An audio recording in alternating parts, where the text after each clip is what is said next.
검찰에서 이걸 들어가서 조사를 하고 있었는데 한동훈이 이때 처음으로 등장을 합니다. 한동훈이 2003년도에 SK를 조사하면서 마이크를 씹힙니다. 자, 지금 그 한국 사태를 보면은 요즘에는 많은 분들이 깨어나서 약간의 희망도 보이고 이러는데 제가 주변에서 들으면은 이 윤석열 대통령을 비난하는 사람들이 꽤 많이 있습니다. 우파 사람들도 욕을 해요. 좌파는 당연히 윤석열 대통령을 비난하고 욕을 하겠지만은 우파 사람들도 윤석열 대통령을 비난하는 사람들이 상당히 많습니다. 윤석열 대통령을 이제 비난하는 이유가 검사로 있을 때 박근혜 대통령 탄핵에 관여했다 이런 설도 있고 합니다. 그런데 저는 그 윤석열 대통령이 검사 시절에 여러 가지 그 수사를 하면서 대한민국이 얼마만큼 부패됐다라는 것을 본인도 놀라면서 알아갔던 것처럼 보여요.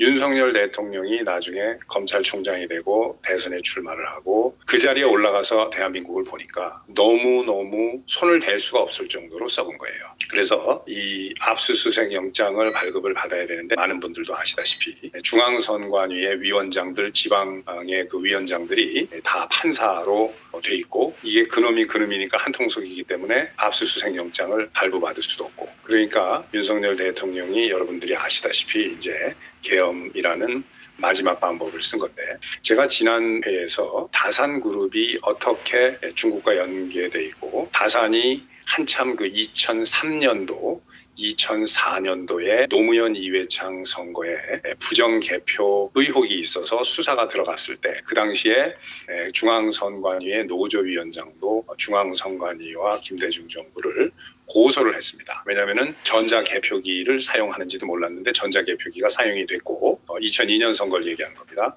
그리고 전자개표기는 대한민국 선거법으로 보궐선거에만 하도록 돼 있는데 그때 전자개표를 한 거예요. 그래서 이러한 모든 정황이 중앙수사본부하고 검찰에서 이걸 들어가서 조사를 하고 있었는데 한동훈이 이때 처음으로 등장을 합니다. 한동훈이 2003년도에 SK를 조사하면서 그때 검사가 처음 됐어요. 29살 나이입니다. 그때 최태원 회장의 비자금을 수사해서 최태원을 구속한 것으로 한동훈이가 처음에 유명해졌어요. 20대 후반에 막 검사가 된 지 얼마 안 됐을 때입니다. 한동훈이도 그 당시에는 제가 봤을 때 비교적 순수한 검사로서 대한민국의 그 SK가 이렇게 많이 부패됐구나. 그리고 당시 SK 네트워크가 단둥에 있는 하나 프로그램 센터와 개표기 공동 개발 사업을 맺고 나중에 930대 개표기를 중앙선관위에다가 납품을 했습니다. 그런데 그게 유야무야되면서 부정선거 그 조사는 별로 하질 않고 비자금 형성 쪽으로만 이렇게 한 걸로 제가 리서치를 한 걸 보면 이제 그렇게 나오는. 아무튼 한동훈이 여기서 처음에 등장을 하게 되고 20대 때 그 SK 수사를 해서 최태원을 감옥에 넣었어요. 기소를 해버렸습니다. 자, 그런데 이러한 그 수사가 막 진행될 때 제가 지난번에 말씀드렸듯이 2004년도에 다산은 여기서 빠져나갔습니다. SK는 최태원 회장이 구속되는 것까지도 이렇게 됐고 그 다음에 그 다른 기업들도 유죄 판결을 받고 유재화 회장 이런 사람들은 감옥에 가면서 양심 선언을 하고 이렇게 됐는데 이때 다산은 또 빠져나갔어요. 자, 그때 이제 다산이 빠져나가고 다산 경영권을 화웨이에다가 1,000억에 팔았다가 잠잠해지니까 4년 후에 480억을 주고 다시 산 거예요. 화웨이로부터. 그러니까 다산은 자기 회사를 1,000억에 팔고 4년 후에 똑같은 회사를 480억에 샀어요. 그러니까 샀다 팔았다 하면서 검찰 조사도 피하고 사다 팔았다 하는 과정에서 520억을 그냥 버는 거예요. 비싸게 팔고 싸게 샀으니까 그게 화웨이가 뒤에 있다라고 말씀드렸습니다. 자, 겉으로는 그렇게 안 돼 있고 독일의 시멘스에 팔았다가 스웨덴의 노키아로부터 다시 산 걸로 돼 있습니다만은 그 뒤에 화웨이가 두 회사와 그 조인 벤처로 합자 회사를 해가지고 이렇게 자산을 봐준 것뿐만 아니라 돈까지 그런 식으로 해서 준 셈이 되는 겁니다. 자, 그래서 오늘은 이 화웨이가 한국에 어느 정도로 깊숙하게 들어와 가지고 있는지 잠깐 말씀을 드리고 많은 분들이 이 정도로 되고 한국이 중국 영향권에 이렇게까지 심하게 들어와 있으면은 미국이 개입할 거 아니냐 또 해야 해야 되는 거 아니냐 이런 말씀을 하시는데 미국은 한국의 내정 간섭으로 비춰질 수 있는 어떠한 행동도 하지 않을 것이다 라는 게 저의 의견입니다. 제가 왜 그런 생각을 하고 왜 미국이 한국을 부정선거가 있음에도 많은 분들은 그런 말씀을 하세요. 트럼프 대통령도 2020 대선의 부정선거 피해자고 또 미국의 부정선거에 중국과 간접적으로 한국이 관여되어 있을 가능성이 너무 많고 그러니까 이것을 연계해서 조사하지 않겠느냐라는 그런 말씀을 하시는 분들이 많은데 저는 그 생각이 좀 다릅니다. 제가 나중에 왜 생각이 다른지 말씀을 차근차근 하나씩 드리도록 하겠습니다. 이번 회에서는 그 정도만 말씀을 드리고 일단 화웨이가 한국에 어떻게 깊숙이 관련돼 있고 화웨이의 문제가 뭔지 벌써 아시는 분들도 상당히 많습니다. 신문지상을 통해서 화웨이의 5G 이동통신 장비가 스파이웨어가 붙어 있어서 화웨이를 쓰면은 화웨이에서 모든 이 통신을 다 감시하고 감청하고 할 수 있다라고 신문에 난 적이 여러 번 있습니다. 5년, 6년, 7년 전에.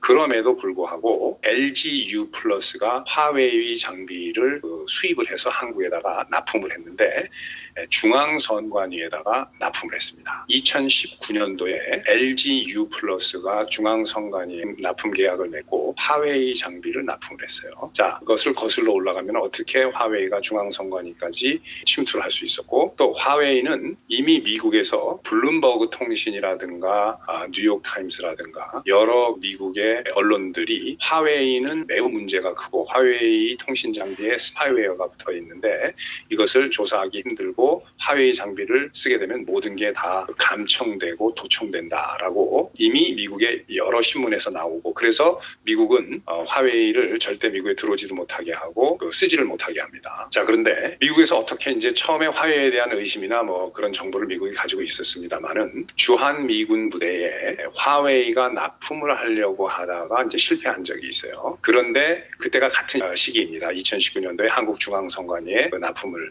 성공을 했죠. 자, 그런데 이것도 정권이 이미 2019년도면은 김대중 정권이 끝난 지가 벌써 한 7년 가까이 되는데도 이것도 김대중 정권과 무관하지 않습니다. 어떻게 무관하지 않느냐면은 김대중 정권 말에 정보통신 장관을 보낸 사람이 있어요. 김대중 정권 말에 정보통신부 장관을 보낸 사람이 이상철이라는 사람이 있습니다. 이 사람이 정보통신부 장관을 김대중 말기에 역임을 하고 그 다음에 한 5, 6년쯤 후에 LG U+의 대표이사 겸 부회장이 됩니다. 그러니까 김대중 정권의 정보통신부 장관을 한 그 백으로 그 영향으로 LG U+의 대표이사가 되는 거예요. 그래서 LG U+에서 이 이상철이라는 김대중 정권의 정보통신부 장관 출신이 7년 정도 근무를 합니다. 그래서 LG U+의 대표이사 겸 부회장으로 한 5년 정도 쭉 근무를 했고 그 다음에 최고 상임 고문으로 한 2년쯤 있다가 퇴사를 했어요. 근데 이 사람이 LG U+에서 중국의 화웨이의 총고문으로 갑니다. 자, 이거부터가 이제 사건이 발단이 이제 한국이 화웨이 통신을 받아들이고 도청당하고 화웨이가 컨트롤하는 문을 열어준 건데 이상철이라는 김대중 정권의 정보통신부 장관을 지낸 사람이 LG U+의 7년 그리고서 화웨이의 최고 상임 고문으로 가서 한 1년 남짓 있다가 돌아옵니다.